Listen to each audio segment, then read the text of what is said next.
Dear students, Assalamu alaikum. My name is Professor Abdul Ghafoor and I am your physics tutor. Dear students, आज से हम MCQs topic by topic की एक series शुरू कर रहे हैं जिसमें हम टॉपिक वाइज MCQs को डिस्कस करेंगे।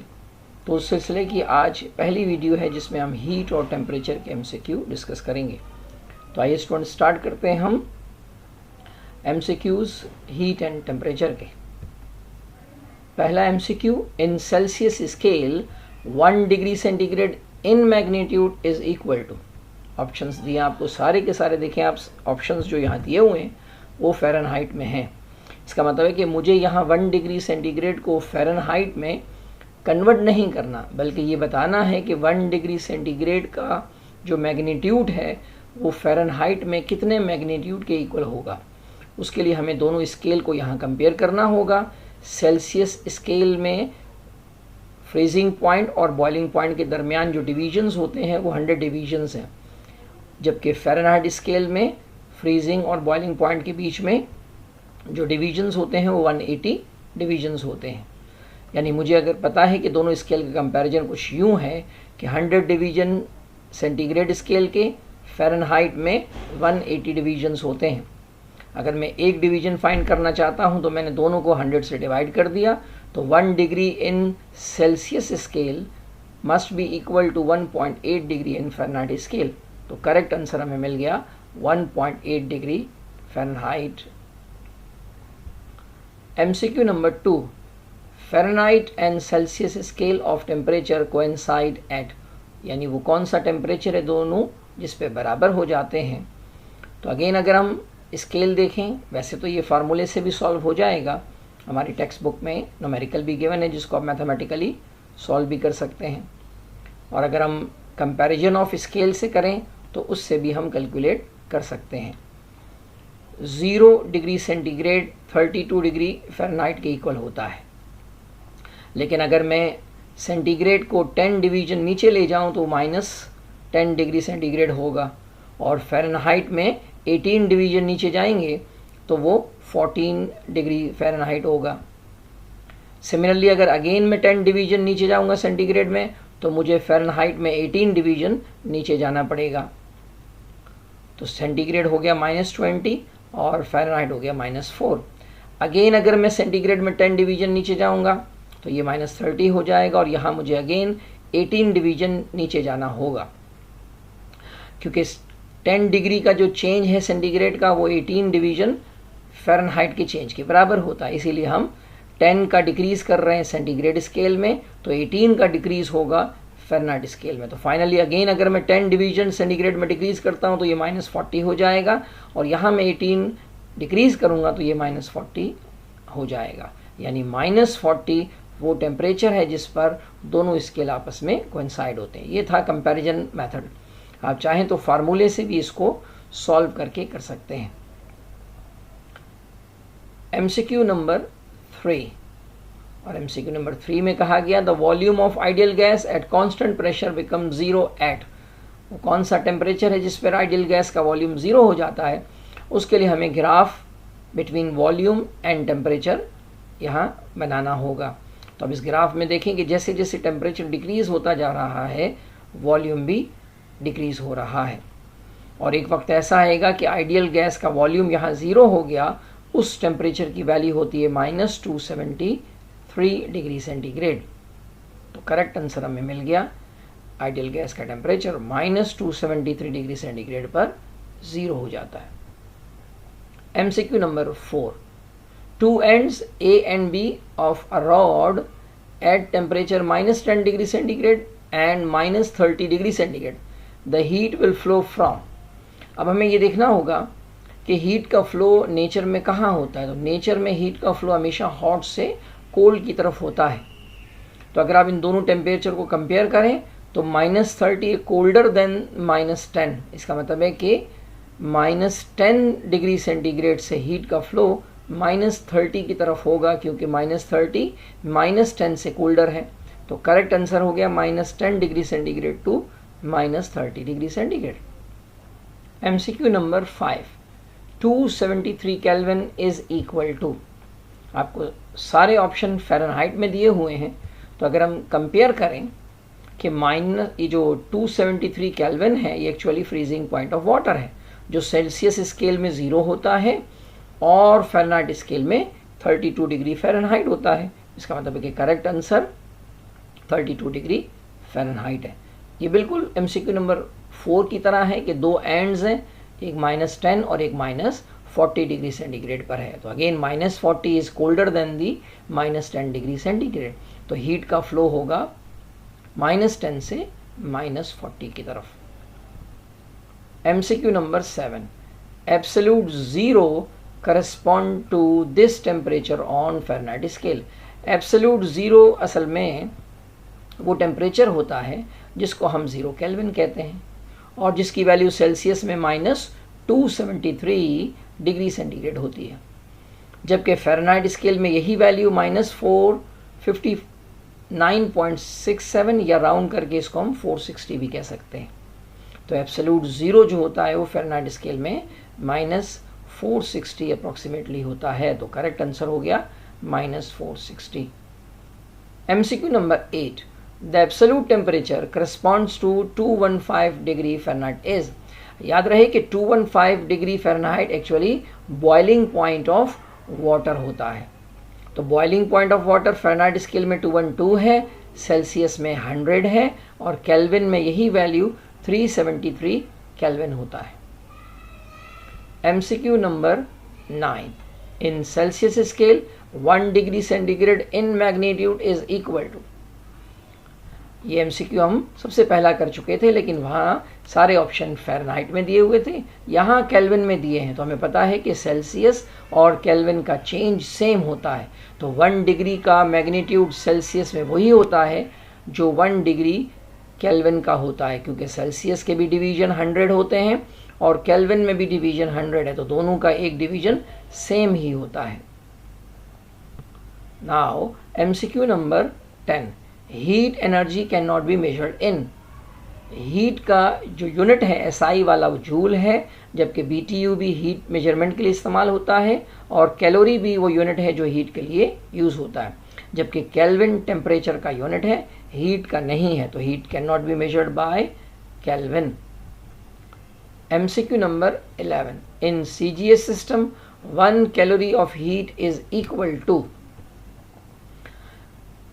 Mechanical equivalent of heat 1 calorie के इक्वल होता है और इसकी वैल्यू 4.2 या एग्जैक्ट वैल्यू होती है 4.184 जूल, यानी 1 कैलोरी की जो वैल्यू है वो इक्वल होती है 4.184 जूल की। MCQ number 12, absolute temperature of an ideal gas is. Temperature की जो माइक्रोस्कोपिक डेफिनेशन है वो ये कहती है कि जो एब्सोल्यूट टेम्परेचर होता है, यानी जो एक्चुअल टेम्परेचर जो डिफाइन करते हैं, वो होता है directly proportional to the average translatory kinetic energy of molecules. तो ये है टेम्परेचर की definition. MCQ number 13, Fahrenheit scale and Kelvin scale of temperature coincide eight.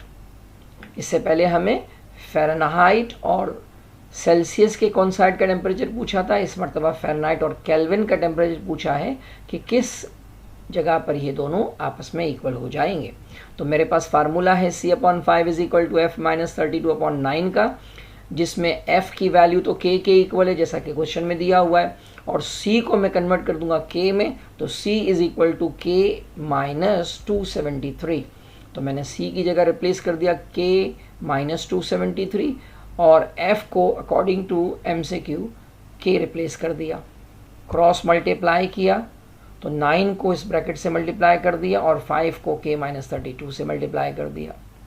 अब इसको अरेंज कर लेते हैं, दोनों K वेरिएबल्स एक साइड पे कर देंगे और कांस्टेंट को एक साइड पे कर देंगे। 9K माइनस 5K हो गया 4K और 2557 में से 160 निकाला तो 2297 हो गया। Now dividing by 4 on both side, तो K की वैल्यू आ गई हमारे पास 574 डिग्री। ये वो टेम्परेचर है जिस पे फ़ारेनहाइट और केल्विन दोनों सेम होते हैं। MCQ number 14, the absolute temperature correspondings to 32 degree Fahrenheit is. 32 degree Fahrenheit freezing point of water होता है और केल्विन में यही स्केल अगर आप देखें तो freezing point of water Fahrenheit में 32 है और केल्विन में होता है 273।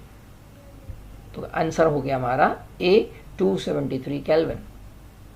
MCQ number 15, change in 20 degree centigrade in kelvin scale is. तो सेल्सियस का चेंज और केल्विन का चेंज सेम होता है, तो अगर 20 डिग्री सेंटीग्रेड का चेंज सेंटीग्रेड में हो रहा है तो केल्विन में भी 20 का ही चेंज होगा। MCQ number 16, a temperature of 50 degree centigrade is equal to. तो 50 डिग्री सेंटीग्रेड को ऑप्शन के मुताबिक हमें फ़ारेनहाइट में कन्वर्ट करना होगा, क्योंकि सारे ऑप्शन फ़ारेनहाइट में दिए हुए हैं। तो हमने फार्मूला यूज़ किया, इसमें C की जगह पर हमने MCQ वाली वैल्यू पुट कर दी। तो 50 को 5 से डिवाइड कर दिया और 9 से मल्टीप्लाई कर दिया। तो 50 डिवाइड बाय 5 10 होता है और मल्टीप्लाई बाय 90 हो गया और 32 उसमें ऐड कर दिया, तो आंसर मिल गया 122 डिग्री फ़ारेनहाइट। तो 50 डिग्री सेंटीग्रेड इक्वल होता है 122 डिग्री फ़ारेनहाइट के। MCQ number 17, 0 on Celsius scale is equal to. ये हमारा सेल्सियस स्केल है, इसका 0 केल्विन स्केल में इक्वल होता है 273 के। तो आंसर हो गया 273 kelvin. MCQ number 18, the SI unit of heat is. तो सिंपली हमें इसकी यूनिट मालूम होनी चाहिए कि हीट की यूनिट SI वाली जूल होती है। तो करेक्ट आंसर मिल गया हमें joule. MCQ number 19, 32 degree on Celsius scale is equal to. Celsius का 32 डिग्री फ़ारेनहाइट की किस स्केल के इक्वल होता है, तो इसके लिए हमें फार्मूला यूज़ करना होगा और वो है C/5 is equal to F-32/9। तो यहाँ हमने C की वैल्यू सब्स्टिट्यूट की, 5 से डिवाइड करेंगे और 9 से मल्टीप्लाई करेंगे। तो 32 डिवाइड बाय 5 बन गया 6.4, 9 से मल्टीप्लाई किया तो ये वैल्यू हो गई 57.6 और 32 उसमें ऐड कर दिया, तो आंसर हमें मिल गया 89.6 degree Fahrenheit. MCQ number 20, melting point of ice and boiling point of water in Fahrenheit scale are taken as. तो हमें मेल्टिंग पॉइंट और बॉइलिंग पॉइंट बताना है, लेकिन स्केल कौन सा है, फ़ारेनहाइट स्केल। तो इस फ़ारेनहाइट स्केल में मेल्टिंग पॉइंट 32 होता है और बॉइलिंग पॉइंट 212 होता है। तो करेक्ट आंसर हो गया D. MCQ number 21, the temperature of normal human body is 98.6 degree Fahrenheit. This temperature corresponds to.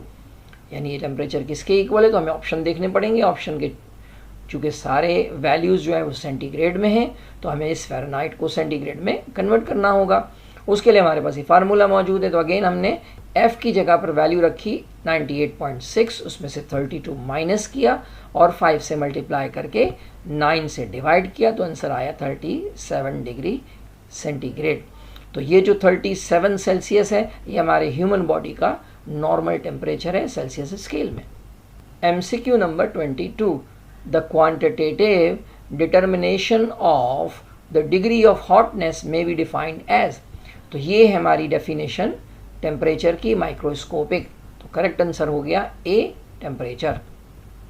MCQ number 23, on the Fahrenheit scale the interval between freezing point and boiling point of water is equally divided into.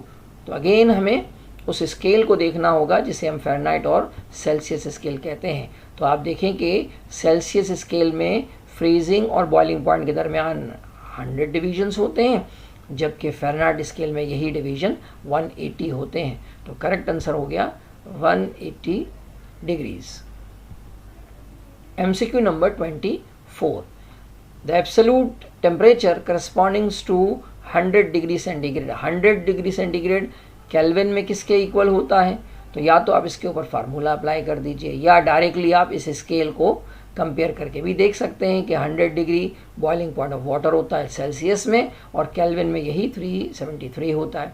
या फिर formula use कर लीजिए K = C + 273 वाला, जिसमें C की value आपने substitute कर दी, तो आंसर आ गया 373 kelvin. MCQ number 25, what is 273 kelvin on Celsius scale of this temperature. Again आपको केल्विन को सेल्सियस में कन्वर्ट करना है, तो सेम फार्मूला यूज़ कीजिए, इसको अरेंज करें, यानी दोनों साइड पर -273 सब्ट्रैक्ट किया तो C = K - 273 होता है। इसमें वैल्यू सब्स्टिट्यूट की तो आंसर आ गया 0 डिग्री सेंटीग्रेड। या फिर डायरेक्ट आपको पता होना चाहिए कि ये फ्रीजिंग पॉइंट ऑफ वाटर है केल्विन स्केल में, तो सेल्सियस में 0 होता है। फार्मूले की लगाने की ज़रूरत नहीं होगी इस तरह से। MCQ number 26, why mercury use in thermometer. तो 4 ऑप्शन दिए हुए हैं। वैसे तो बहुत सारे इसके रीज़न्स हैं कि हम थर्मोमीटर में मरकरी क्यों यूज़ करते हैं, लेकिन हमें इन ऑप्शंस के हिसाब से ही आंसर चॉइस में लाना है। तो फर्स्ट ऑप्शन अगर देखें कि भाई मरकरी का बॉइलिंग पॉइंट जो 100 होता है, ये बात तो ट्रू है ही नहीं, तो वाटर का होता है। इस तरह से मेल्टिंग पॉइंट ऑफ मरकरी, ये भी 0 डिग्री नहीं होता, ये भी वाटर का मेल्टिंग पॉइंट है। It is cheap and readily available, ये भी बात सही नहीं है। It is liquid over a convenient range, तो ये इन तीनों जो रॉन्ग है उनसे बेहतर ऑप्शन है। तो करेक्ट आंसर हो गया D option, it is liquid over a convenient range. MCQ number 27, when temperature shown by a mercury in glass thermometer increases which of the following is constant. तो हमें मालूम है कि जो मरकरी होता है वो थर्मोमीटर के अंदर फिक्स्ड होता है, यानी इनक्लोज होता है, तो उसकी डेंसिटी कांस्टेंट होती है। ये बात गलत है क्योंकि वॉल्यूम उसका इंक्रीज करता रहता है, तो वॉल्यूम चेंज करने से डेंसिटी कभी भी कांस्टेंट नहीं हो सकती। उसकी इंटरनल एनर्जी भी कांस्टेंट नहीं हो सकती क्योंकि टेम्परेचर राइज कर रहा होता है या डिक्रीज कर रहा होता है, और वॉल्यूम भी उसका चेंज हो रहा होता है बाय इंक्रीजिंग और डिक्रीजिंग द टेम्परेचर, जबकि मास उसका वही रहता है। तो correct answer is the mass of the mercury remains constant. MCQ number 28, the temperature of a body at 100 degrees centigrade is increased by delta theta as measured on Celsius scale. How is this temperature change expressed on the thermodynamic यानी Kelvin scale? तो हमें मालूम है कि Celsius scale में जितना भी change होता है केल्विन में भी उतना ही चेंज होगा, और अगर सेल्सियस स्केल 100 है या कोई और भी वैल्यू है उसमें डेल्टा थीटा की कोई भी वैल्यू चेंज होगी तो केल्विन में भी उतना ही चेंज होगा। तो करेक्ट आंसर हो गया डी डेल्टा थीटा, क्योंकि सेल्सियस में डेल्टा थीटा चेंज हो रहा है तो केल्विन में भी डेल्टा थीटा का ही चेंज होगा। MCQ number 29, which one of the following is not unit of heat. 4 option आपको गिवन है। कैलोरी हीट का यूनिट है, जूल भी हीट का यूनिट है, वाट सेकंड भी हीट का यूनिट है, लेकिन वाट जो है सिर्फ वाट ये पावर का यूनिट है, तो ये हीट का यूनिट नहीं है। तो करेक्ट आंसर हो गया वाट। MCQ number 30, increase in temperature of the object is an indication of. जब भी किसी बॉडी का टेम्परेचर राइज होता है तो क्या उसकी इंटरनल एनर्जी डिक्रीज होती है? नहीं, गलत बात है। क्या उसकी इंटरनल एनर्जी इंक्रीज होती है? तो सही बात है। बाकी ऑप्शन भी चेक कर लेते हैं। क्या इंक्रीज इन इस पोटेंशियल एनर्जी होती है? तो होती है, लेकिन उसका कुछ पार्ट होता है। क्या काइनेटिक एनर्जी डिक्रीज होती है? ये रॉन्ग है। तो करेक्ट आंसर हो गया कि जब भी आप किसी बॉडी के टेम्परेचर को राइज करते हैं तो एक्चुअली उसकी इंटरनल एनर्जी राइज होती है, क्योंकि इंटरनल एनर्जी का डायरेक्ट जो रिलेशन है वो टेम्परेचर के साथ है। तो करेक्ट आंसर हो गया B, increase in the internal energy. तो डियर स्टूडेंट्स, ये था हमारा पहला लेक्चर। इंशाल्लाह पूरी बुक के मोर देन 1000 MCQ हम कवर करेंगे। तो मिलते हैं फिर अगली वीडियो में। अल्लाह हाफिज़।